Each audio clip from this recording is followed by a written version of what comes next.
আসসালামু আলাইকুম। আজকে ষাঁড় গরুর রুচি বাড়ানোর উপায় নিয়ে আলোচনা করব। বিষয়টি অতীব গুরুত্বপূর্ণ।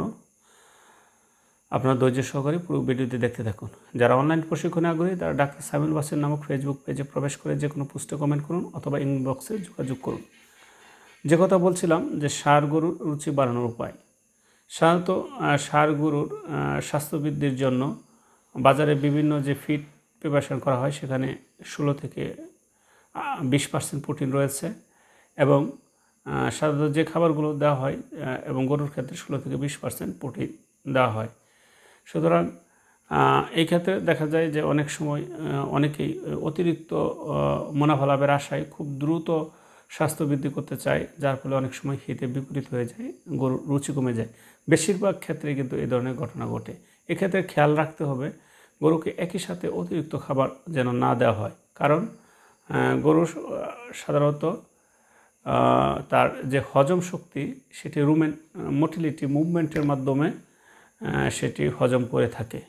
এখন যদি সেটি খাবার বেশি খেয়ে ফেলে অর্থাৎ ওভারলোডেড হয়ে যায়, সেক্ষেত্রে কিন্তু গরুর মুভমেন্ট মানে যে রুমেন মোটিলিটি সেটা কমে যায়।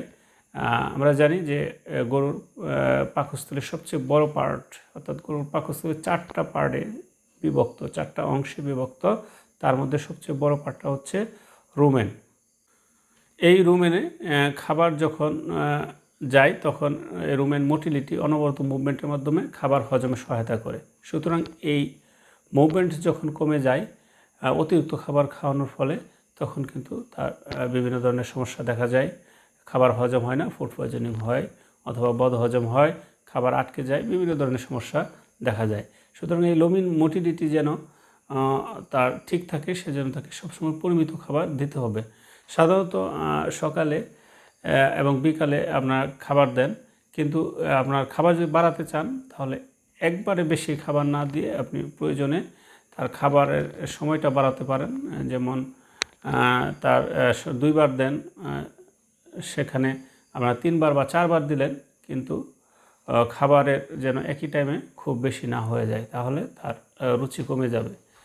তাছাড়া বিভিন্ন লিগিউম জাতীয় ঘাস খেলে রুচি কমে যেতে পারে, যেমন লতাপাতা জাতীয় ঘাস খাওয়ালে রুচি কমে যেতে পারে। সেক্ষেত্রে ষাঁড় গরুর রুচি অনেক সময় কমে যায় যারা লতাপাতা জাতীয় ঘাস খাওয়ান। তাছাড়া যদি আপনি একদম ঘাস নাও খাওয়ান, অতিরিক্ত দানাদার খাবার খাওয়ান, সেক্ষেত্রেও কিন্তু তার রুচি কমে যেতে পারে। তো এখন বিভিন্ন কারণে রুচি কমে যেতে পারে। সঠিক কারণ যদি উদ্ঘাটন করা যায় তাহলে রুচি বৃদ্ধিতে সহায়তা করে। তাছাড়া জেনারেলি যেগুলো রুচি বৃদ্ধিতে সহায়তা করে, সাধারণত গরুর পাকস্থলী অনবরত গ্যাস হয় এবং সেই গ্যাসটা যদি সঠিকভাবে বের হয়ে যায় তাহলে কোনো সমস্যা হয় না। কিন্তু এই রুমেন এর কার্যকারিতা ঠিক রাখার জন্য বিভিন্ন রুমেন টনিক পাউডার ব্যবহার করা যায়, বিভিন্ন স্টোমাকিক পাউডার ব্যবহার করা যায়, যা রুচি বৃদ্ধিতে সাহায্য করে। সেক্ষেত্রে ষাঁড়ের ক্ষেত্রে রুচি বৃদ্ধিতে সাহায্য করে। যেমন এই স্টোমাকিক পাউডারগুলো বাজারে বিভিন্ন নামে পাওয়া যায়। যেমন একটি কোম্পানি রয়েছে জাইমোব্যাট, স্টোমাফ্ল্যাক্স ব্যাট, রুমেন টনিক, RS জাইম, এগুলো নামে বিভিন্ন কোম্পানির বিভিন্ন পাউডার রয়েছে, স্টোমাকিক পাউডার, যেগুলো রুচি বৃদ্ধিতে সাহায্য করে এবং যদি গ্যাস থাকে তাহলে সেই গ্যাস রিমুভ করতেও সাহায্য করে।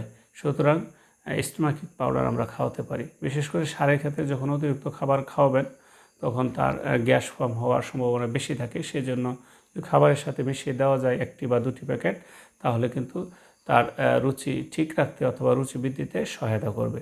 তাছাড়া অ্যান্টিমনি পটাশিয়াম টার্ট্রেট অ্যান্ড ফেরাস সালফেটের সমন্বয়ে গঠিত বিভিন্ন ধরনের ট্যাবলেট রয়েছে, রুমেনটন, রুমিজ্যাস্ট, সেগুলো ব্যবহার করতে পারি। সাধারণত রুমেন স্টেসিসের ক্ষেত্রে এগুলো বেশি কার্যকর হয়, অর্থাৎ রুমেন স্থবির হয়ে গেছে অর্থাৎ মুভমেন্ট কমে গেছে, সেক্ষেত্রে তার মুভমেন্ট বা মোটিলিটি বাড়ানোর জন্য, রুমেন মোটিলিটি বাড়ানোর জন্য এই অ্যান্টিমনি পটাশিয়াম টার্ট্রেট ব্যবহার করা হয় এবং সাথে ফেরাস সালফেটও রয়েছে। সুতরাং এই অ্যান্টিমনি পটাশিয়াম টার্ট্রেট এবং ফেরাস সালফেটের সমন্বয়ে গঠিত ট্যাবলেটটি, যেমন রুমেনটন অথবা রুমিজ্যাস্ট, সকালে 2টা বিকালে 2টি, এভাবে 5 দিন খাওয়ালে তার রুমেন মোটিলিটি বৃদ্ধি পেলে খাদ্যের হজম শক্তি বৃদ্ধি পাবে, গরুর রুচি বৃদ্ধি পাবে।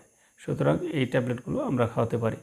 তাছাড়া বিভিন্ন কারণে শরীরের প্রোবায়োটিক কমে যেতে পারে, যেমন অ্যান্টিবায়োটিকের ব্যবহারের ফলে উপকারী ব্যাকটেরিয়া এই প্রোবায়োটিকগুলো কমে যেতে পারে। তাছাড়া দেখা যায় ফুড পয়জনিং হলে সেখানে ক্ষতিকারক ব্যাকটেরিয়া আধিক্য ঘটে এবং পিএইচ তারতম্য ঘটে, সেক্ষেত্রে উপকারী ব্যাকটেরিয়া কমে যায়, সেক্ষেত্রে আপনারা প্রোবায়োটিক দিতে পারেন। তাছাড়া প্রোবায়োটিকের ঘাটতি থাকলে সেখানে প্রোবায়োটিক দেওয়া যাবে। বাজারে বিভিন্ন নামে বিভিন্ন কোম্পানির প্রোবায়োটিক পাওয়া যায়, বায়োলাক্ট, তারপর বায়োলাক্ট ট্যাবলেট স্কোয়ার এবং বায়োগাট পাউডার, সেটি হচ্ছে একপি কোম্পানির। তাছাড়া সালটুস প্লাস, সেটি হচ্ছে অপসোনিনের। সুতরাং তাছাড়া এসিলাক প্লাস ব্যাট বোলাস রয়েছে, রুমিফোর্ট পাউডার রয়েছে, এগুলো সব প্রোবায়োটিক।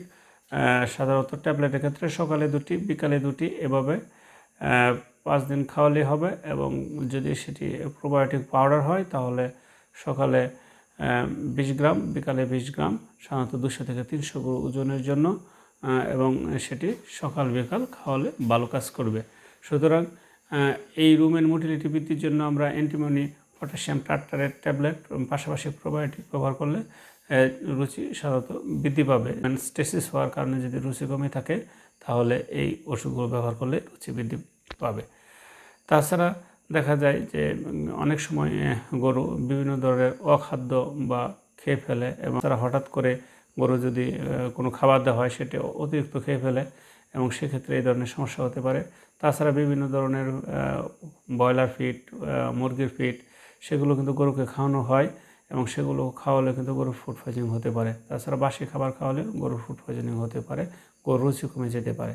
সেই জন্য সেক্ষেত্রে রুচি বৃদ্ধির জন্য আমরা সাধারণত এই কারণে যদি দীর্ঘদিন ধরে শরীরে কিটুন বডি জমা হয়ে রুচি কমে যায়, সেক্ষেত্রে আমরা তাকে নর্মাল স্যালাইন দিতে পারি, এবং নর্মাল স্যালাইন ব্যবহার করলে অথবা হার্টম্যান স্যালাইন ব্যবহার করলে দ্রুত রুচি চলে আসবে। সুতরাং আমরা সাধারণত প্রাথমিক চিকিৎসা হিসাবে স্টোমাকিক মিক্সচার, যেমন জাইমোব্যাট, হজমিব্যাট, সেগুলো খাওয়ানো হয়।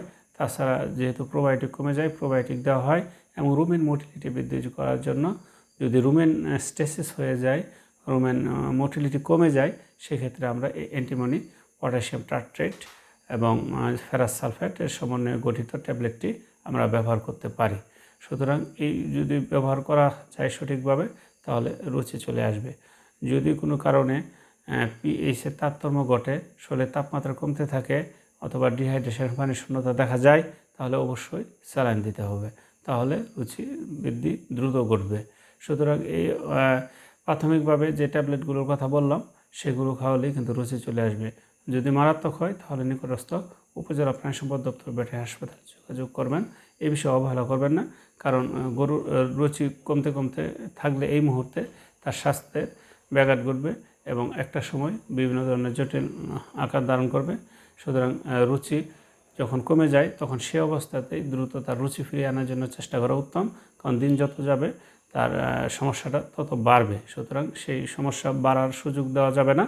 তার আগেই কিন্তু আমি যে প্রাথমিক চিকিৎসাগুলোর কথা বললাম, যেমন জাইমোব্যাট পাউডার, হজমিব্যাট পাউডার, প্রোবায়োটিক এবং রুমেন্টন ট্যাবলেট, সেগুলো রুচি বৃদ্ধির জন্য আপনারা দিতে পারেন।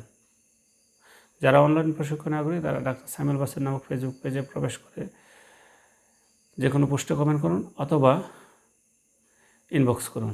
আজ এ পর্যন্তই। সকলে ভালো থাকুন, সুস্থ থাকুন। আসসালামু আলাইকুম ওয়া রাহমাতুল্লাহি ওয়া বারাকাতুহু।